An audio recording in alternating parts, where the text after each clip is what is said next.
Between 2013 and 2022, missile production is expected to be worth approximately $206 billion. This is increasing from an annual figure in 2013 of $13.7 billion to around $20.4 billion in 2022.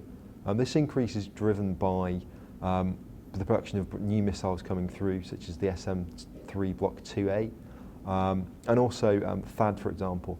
So we are seeing a lot more missiles being developed at the moment that are coming into service in the next 10 years.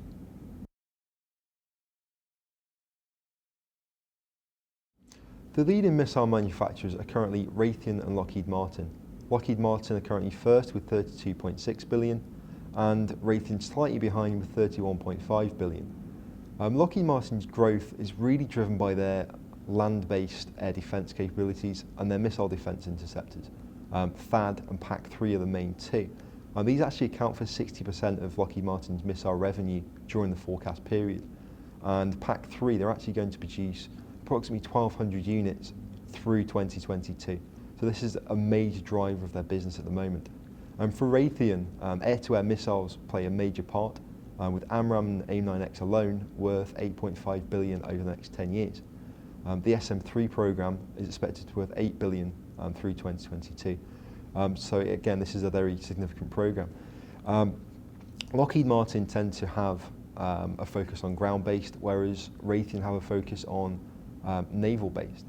And then we see a competition in the air, with Raytheon having air-to-air missiles and Lockheed Martin mainly focusing on air-to-ground missiles. So that's really where they're competing. The two companies aren't competing in the against each other in the Navy or ground spheres.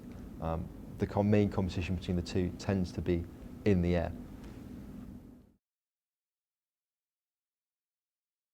The three biggest countries in the missile market are currently the United States, India and China. The United States is by far the largest customer of missiles, accounting for 24% of the market. Despite the fact that we've seen budget cuts and reductions over the last few years, they still remain significant, with $49.8 billion expected to be procured over the next 10 years. India, we're actually seeing a threefold increase in the amount of money being spent on missiles between 2013 and 2022, with $17.6 billion in total over that 10 years. This is due to missiles having matured, and they're reaching the stage where they're entering production, and there is a significant requirement across the board in India's missile sectors. That's ranging from missile defence programmes, naval air defence, all the way down to anti-tank weapons. So India have a very large requirement. China, it's no surprise that they are third in the market, given the sense that they are rearming quite significantly at the moment, with expenditure ranging from ballistic missiles through to air-to-air missile technology. In terms of regions, the Middle East is seeing perhaps the largest growth in the market over the 10 years. And this is really driven by the threat from Iran. We see missile defence and air defence spending by Qatar, the UAE and Saudi Arabia. And this is really driving that market forward. And with Qatar probably the biggest growing country in the region, they have really invested a lot of money in systems such as THAAD.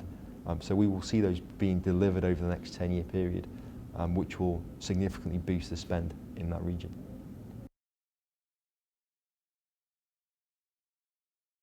If we break the market down by seeker type, we can see that 30% of revenues are going to come from missiles with active radar seekers. This equates to roughly $61 billion over the forecast period. The next largest seeker type in terms of revenue is infrared, equating to 19% of the market. Also with 19% are missiles without a seeker. So these are missiles that are guided by other means, such as GPS, inertial navigation, or command guidance with a seeker in the rear of the missile, for example. So that accounts for 19%. Also on the chart you can see SO and DO. This is basically where we have opportunities where the seeker type hasn't been defined yet, because we don't know which missile is actually going to fulfill these requirements. And this accounts for 22% of the market. So that's the SO and DO that you can see on the chart there. The missiles market has been growing significantly over the next 10 years. driven largely by missile and air defence.